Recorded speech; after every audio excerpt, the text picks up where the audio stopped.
నమస్తే, welcome to our channel. మాజీ మంత్రి వైసీపీ కీలక నేత పేర్ని నాని నిన్న వైసీపీ కార్యకర్తలతో జరిగినటువంటి సమావేశంలో కొన్ని కీలక వ్యాఖ్యలు చేశారు. మరి ఈ వ్యాఖ్యలు ఆయన అరెస్ట్ భయంతోనే చేసినట్టుగా ఉన్నాయని కొందరు విశ్లేషిస్తున్నారు. మరి దీనిపైన పూర్తిగా విశ్లేషించడానికి మనతో పాటుగా ఉన్నారు ప్రముఖ రాజకీయ విశ్లేషకులు అప్పసాని రాజేష్ గారు. నమస్తే సార్. పేర్ని నాని నిన్న చాలా భావోద్వేగంగా మాట్లాడారు సార్. మరి మొత్తానికి ఆయన అరెస్ట్ అవుతారనే భయంతో ఇటువంటి కామెంట్స్ చేస్తున్నారని, అంతేకాకుండా చంద్రబాబు నాయుడు గారి పైన కూడా కొన్ని విమర్శలు చేశారు. జూన్ 4 నుంచి జూన్ 12 వరకు లాస్ట్ ఇయర్ రిజల్ట్స్ వచ్చినప్పటి నుంచి తాను సీఎంగా బాధ్యతలు స్వీకరించే వరకు కూడా వైసీపీ కార్యకర్తలపై దాడులకు ప్రోత్సహించారని, ఇప్పుడు అక్రమ అరెస్టులు కొనసాగుతున్నారని చెప్పి, అంటే తాను అరెస్ట్ భయంతో డైవర్షన్ చేయడానికి ఇటువంటి కామెంట్స్ చేశారనే వార్తలు వినిపిస్తున్నాయి. మీరేమంటారు? ఇప్పుడు వాస్తవంగా జూన్ 4 గత సంవత్సరం ఎన్నికల ఫలితాలు వచ్చాయి. ఆయన ఏమంటున్నారు, తాను ప్రమాణ స్వీకారం వెంటనే చేయకుండా కాలయాపన చేసిన కారణం ఏంటి అంటే, ఈ మీన్ టైంలో అంటే జూన్ 12 ప్రమాణ స్వీకారానికి జూన్ 4 ఎన్నికల ఫలితాలకి మధ్యలో వైసీపీ శ్రేణుల్ని వెంటాడి వేధించారు, దాడులకు పాల్పడ్డారు, వాళ్ళ ఇళ్లలోకి జోవలు అంటాం కదా అవి వేశారు, వాళ్ళ ఇళ్లలో క్రాకర్స్ కాల్చివేశారు, వాళ్ళ మీద దాడులకు పాల్పడ్డారు, గాయపరిచారు అని చెప్తున్నారు. అంటే జూన్ 4 నుంచి జూన్ 12 దాకా ఎన్ని రోజులు గ్యాప్ ఉంది కదా. మరి ఇదే పేరు నాని గారు అనుకో 2019 మే 23 జరిగిన లెక్కింపులో వాళ్ళు నెగ్గారు. వాళ్ళు ప్రమాణ స్వీకారం ఎప్పుడు చేశారు? మే 30. మరి వారం రోజులు వాళ్ళు టైం తీసుకున్నారుగా. వాళ్ళేం మే 24 ప్రమాణ స్వీకారం చేయలేదుగా. ఒక ప్రభుత్వం, ఒక పార్టీ ఎన్నికల్లో నెగ్గిన తర్వాత వాళ్ళు మంచి రోజు అండ్ ఇవాళ మన సమాజంలో ఈ మంచి చెడు చూసుకొని ఒక ముహూర్త బలంతో ప్రమాణ స్వీకారం చేయటం అనేది ఈ ఒక్క సందర్భంలోనే జరగలేదు కదా. మరి ఈ పేర్ని నాని గారు మంత్రిగా ప్రమాణ స్వీకారం చేసిన 2019లో కూడా వారం రోజుల తర్వాతే చేశారు కదా. కాబట్టి వాళ్ళ చంద్రబాబు నాయుడు గారు ప్రభుత్వం మాత్రమే 8 రోజుల తర్వాత చేసింది అని చెప్పని, మరి ఆ రోజు వారం రోజులు మీరు అదే పని చేశారా? ఇవాళ ఈ పేర్ని నాని గారి నాయకుడు జగన్మోహన్ రెడ్డి గారు ఢిల్లీ వెళ్ళి నేషనల్ మీడియా ముందు నెల రోజుల ఎన్డీఏ కూటమి ప్రభుత్వ హయాంలో 36 మందిని వైసీపీ కార్యకర్తలని రాజకీయ హత్యలకు పాల్పడ్డారు, ఈ ప్రభుత్వ వేధింపులు తాళలేక ఈ నెల రోజుల్లోనే 35 మంది వైసీపీ కార్యకర్తలు బలవన్మరణానికి పాల్పడ్డారు, 300 మంది మీద హత్యాయత్నాలు జరిగాయి, 560 ప్రైవేట్ ఆస్తులు ధ్వంసమైనవి, 490 ప్రభుత్వ ఆస్తులు ధ్వంసమైనవి అని చెప్పని నేషనల్ మీడియా ముందు ప్రెస్ మీట్ పెట్టి అక్కడ ధర్నా అని చెప్పని ఒక డ్రామా ఆడి ఈ ప్రభుత్వాన్ని రద్దు చేసి రాష్ట్రపతి పాలన పెట్టాలి అన్నాడు. నెల రోజుల ప్రభుత్వాన్ని నేషనల్ మీడియా అడిగారు, బాబు 300 హత్యాయత్నాలు జరిగినాయి అంటున్నావు, 36 మంది హత్యలు జరిగినాయి అంటున్నావు, 35 మంది ఆత్మహత్యలు చేసుకున్నారంటున్నావు కదా, మీ దగ్గర ఆ డీటెయిల్స్ ఉన్నాయా అంటే బేబేబే సమాధానం లేదు. వీళ్ళ నాయకుడి దగ్గర లేదు, ఈ నాని దగ్గర లేదు.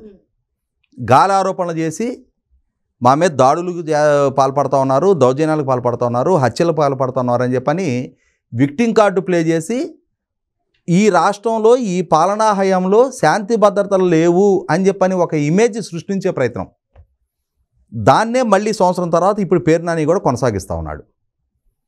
ఆయన ఏం చెప్తా ఉన్నాడు, అసలు నేను నకిలీ ఇళ్ల పట్టాలు పంచడం ఏంటి, నేను చాలా శాస్త్రబద్ధంగా ఎంఆర్ఓ కమిషనర్ సమక్షంలో పంచాను, ఎంఆర్ఓ సంతకాలు ఎంఆర్ఓ పెట్టలేదని చెప్పే అధికారం అవకాశం మీకు ఉందా అంటున్నాడు. ఇక్కడ గమనించుకోవాల్సిందేంటి, కోడ్ ఆఫ్ కాండక్ట్ అమల్లోకి వచ్చిన తర్వాత నువ్వు నిజంగా ఇళ్ల పట్టాలు పంచాలి అనుకుంటే నువ్వు మంత్రిగా ఉన్నప్పుడు ఎమ్మెల్యేగా ఉన్నప్పుడు పంచుకోవచ్చుగా. నీ కొడుకు అభ్యర్థిగా నామినేషన్ వేసిన తర్వాత అప్పుడెందుకు వెళ్ళి ఇళ్ల పట్టాలు పంచావు? ఒకటి కోడ్ ఆఫ్ కాండక్ట్ వైలేషన్, 2 ఇళ్ళు స్థలాలు లేని ఇళ్ల పట్టాలు పంపిణీ చేసావు. మరి వాటికి స్థలాలు కేటాయింపు చేశారా? వాళ్ళకి స్థలాలు అప్పచెప్పారా? డిమార్కేషన్ జరిగి స్థలాలు అప్పచెప్పాలిగా, ఎందుకని చేయలే? అంటే ఏంటి, అక్కడ ఈ పట్టాలను చూపించి ప్రజలను మభ్యపెట్టాలి, ఓట్లు దండుకోవాలి, ఎన్నికల్లో దీన్ని ఒక అస్త్రంగా మలుచుకోవాలి. 2019లో ఇవేం లేకుండా నేను నెగ్గావుగా. మరి 2024 దగ్గరికి వచ్చేప్పటికి వీటి అవసరం ఎందుకు వచ్చింది నీకు? వీటి అవసరం ఎందుకు వచ్చింది అని అంటే 100కి 100 పాళ్ళు 5 సంవత్సరాలు ప్రజల ఆశీస్సులతో ప్రజాప్రతినిధిగా ఎన్నికైన తర్వాత మంత్రిగా కొనసాగిన తర్వాత తర్వాత మంత్రి పదవి కోల్పోయినా కూడా ఎమ్మెల్యేగా కొనసాగిన తర్వాత ఆ ప్రజలకి ఏం చేయలేదు కాబట్టి, ఆ ప్రజల తిరస్కారానికి గురవుతానన్న అభిప్రాయం నీలోనే బలపడింది కాబట్టి, ప్రజల్ని ఎలాగైనా సరే మభ్యపెట్టో మసిపూసి మారాడికే చేసో నీ కొడుకుని నెగ్గించుకోవాలి అనుకున్నావు. ఇవాళ నువ్వు చేసిన పాపానికి నీ కొడుకు కూడా ఇరుక్కున్నాడు. అలాగే బియ్యం గోడౌన్ గురించి కూడా చెప్తున్నావు కదా, నేను అమాయకుడిని ఆణిముత్యాన్ని, నా దగ్గర పనిచేసిన వ్యక్తి మోసం చేశాడు అంటున్నావు కదా. నీ దగ్గర పనిచేసిన వ్యక్తి మోసం చేశాడు, మరి నువ్వెందుకు జరిమానా కట్టావు? అతని మీద క్రిమినల్ కేసు పెట్టుండాల్సింది. నా దగ్గర పనిచేసిన వ్యక్తికి పూర్తి ఇన్ఛార్జ్ బాధ్యతలు నేను అప్పచెప్పాను, పవర్ ఆఫ్ అటార్నీ అతనికే ఇచ్చేసున్నా, అతని ఆధ్వర్యంలోనే గోడౌన్ నిర్వహణ జరిగింది, అందులో ఏదైనా లోపాలుంటే దానికి అతనే బాధ్యుడు అని చెప్పని అతని మీద క్రిమినల్ కేసు ఫైల్ చేసి ఉండాల్సింది. ఎప్పుడైతే ప్రభుత్వం అక్కడి నుంచి బియ్యం తరలించాలి అని చెప్పని లెక్కలు తీయటం మొదలుపెట్టిందో అక్కడ జరిగిన దొంగతనం బయటకు వస్తుంది. వందలాది టన్నులు. ఇప్పుడు ఏదైనా మన ఇంట్లో ఒక వెనకటి రోజుల్లో ధాన్యం గాదెలు అనేవాళ్ళు, తర్వాత పురులు అంటారు, పాతర్లు అంటారు.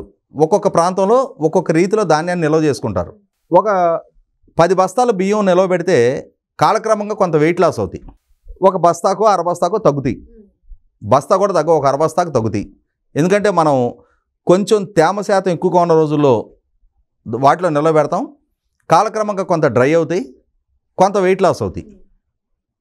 అది సహజంగా జరిగే ప్రక్రియ ఎప్పుడు ధాన్యం అయినప్పుడు. కానీ మిల్లికి చేయించిన బియ్యం, సరే బియ్యం అయినా కూడా కొంత వెయిట్ లాస్ అయినాయి అనుకుందాం, ఎంత జరుగుతాయి? ప్రపోర్షన్గా శాస్త్రీయబద్ధంగా లెక్క ఉంటుందిగా. ఒక టన్ను నిల్వ పెడితే ఓ 25 కిలోలు తగ్గిందంటే అర్థం చేసుకోవచ్చు. 350 టన్నులు తగ్గుతాయా? 350 టన్నులు, 350 బస్తాలు కూడా కాదు. అంటే సుమారుగా 20 టన్నులకు ఒక లారీ అనుకుంటే ఎన్ని లారీలు? 350. దాదాపుగా మరి అన్ని లారీల బియ్యం మాయమైనవి అని అంటే ఎవరి నిర్వాహకం అది? 100% తమరి నిర్వాహకమే కదా. నిర్వాహకం కాబట్టే కదా తొందరపడి కోయిలు ముందే కూసింది అని చెప్పని. ఎక్కడ నీ సతీమణి నువ్వు చేసిన పాపానికి బాధ్యురాలుగా మారుతుందోనని చెప్పని, ఇంట్లో కంచంలో కూడు కూడా వేయదు అని చెప్పని, మరి ఆమె ఇబ్బంది పడకూడదని చెప్పని వెళ్ళి జరిమానా కట్టావుగా. డెఫినెట్గా అడుగుద్ది కదా.